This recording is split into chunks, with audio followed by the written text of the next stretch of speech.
What's up, YouTubers? Welcome to Studio Z. Today we're going to be talking about how the hell you create discipline for your recordings, for your studio work.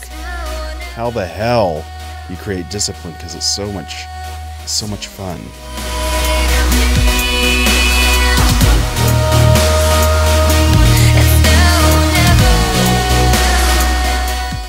This week I want to talk to you guys about discipline. Discipline, if you're an artist like I am, you know that it's extremely easy to be very flaky and flighty when you've got all these creative juices flowing through your mind. So today we're going to talk about some of the tricks I have learned to become more disciplined. And I'm not the world's best, most disciplined person. I can procrastinate with the best of them, but let me show you some of my tricks. Number one, do your craft every day. If you're a mixer, mix. If you're a writer, write, whatever. Spend at least 30 minutes, 15 to 30 minutes doing your craft every single day. That means weekends as well. The worst thing is to get out of the habit. And if you try to do like Monday, Wednesday, Friday, you will inevitably not do that. If you do it every day, you're more likely to do it, even if it's only for 10 minutes. So number one, do it every day. Number two, break everything down into 30-minute increments. If you've got a project and you know it's going to take several days, maybe it's mixing a song or producing someone's voice, it's hard to get into it if you know it's going to take a long time. The best way to get into it is just jump into a 30-minute session. Just say, I'm not going to do anything else but do this piece for 30 minutes and see where it takes you. Oftentimes you'll enjoy doing what you're doing. It'll reinvigorate you and you'll suddenly have the excitement to do it longer than 30 minutes. So start with that. So number two, 30-minute increments. Number three, use a habits list to create habits every day. One of the things you want to do is there's all kinds of technology and applications in which will help you enhance your habits. I use an app, it's literally called Habits for the iPhone, and it's extremely simple. You just put in the different habits you want, and it gives you a red indicator throughout the day if you have not checked off that habit. I use this also outside of music to remind me to talk to my dad once a week, go to the chiropractor now and then, do exercises, things like that. So you can use it for other things as well.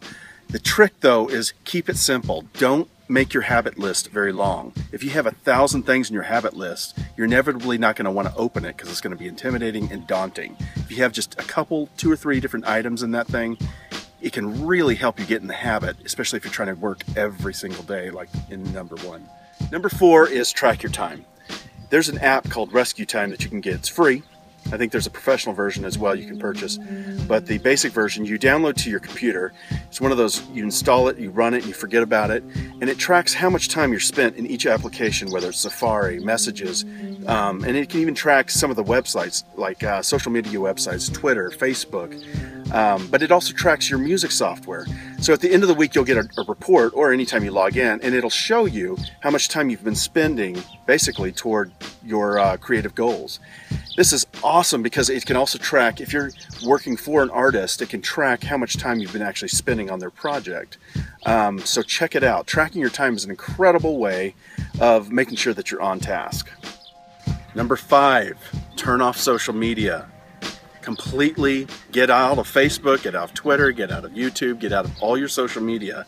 And if you have a do not disturb function like on the iOS devices, turn that on so that nobody's distracting you. You're not getting pop-ups about new emails and Facebook comments and Twitch and LinkedIn, whatever things you have coming in for notifications.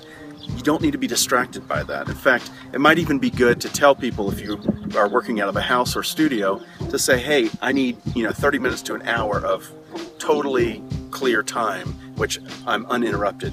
So turn off social media completely. It's imperative to do that. Number six, lastly, work on your craft, work on your passion outside of just the designated studio time you have. In other words, if you've got a couple minutes at the grocery store and you're waiting for checkout, you're in line, maybe you're at the theater and you're waiting for friends, you can jump on YouTube and watch all kinds of tutorials on plugins and software and tips and techniques. In fact, you could jump on my YouTube channel and watch all kinds of videos on techniques for free. Let's go back to the studio and I want to show you what that looks like in practice. So the way I work is that I have 3 main goals I have for music every single day. 15 minutes is designated every day to learning a new piece of software or learning an existing software I have. So it's education. The second one is I spend about at least 15 minutes just in researching the business, researching new ways of distributing my YouTube videos, new ways of marketing myself, new ways, just it's research for whatever you want to do. Sometimes I'll just research a producer and see what they're doing. And then lastly, I will spend at least 30 minutes a day actually writing music, or I try to. Of course, none of these things I've been perfect at, but it's made a huge difference in my productivity and how often I work. I work almost every day on all three of those things. Again, just like the point number one I made is I do this every single day, and if you start doing that every single day, you'll be amazed at how much you start getting done and how much progression you start to see. So the app I was mentioning earlier is, you can find them on habitlist.com, and I think it's about $3 or $4 for the app. It's a fantastic app for just creating little habits. It's a very basic app. It doesn't do a whole lot, but what it does really well. I'm not being paid from them or anything. I really like this app. So lastly, I want to tell you about this Rescue Time app. If you just go to rescuetime.com, it is an incredible tool. It actually downloads a small little, what do they call that? A plug-in or something like that at the very top of your screen. And it's constantly keeping track of what I'm doing. And you can see on March 1st through March 7th, this was my,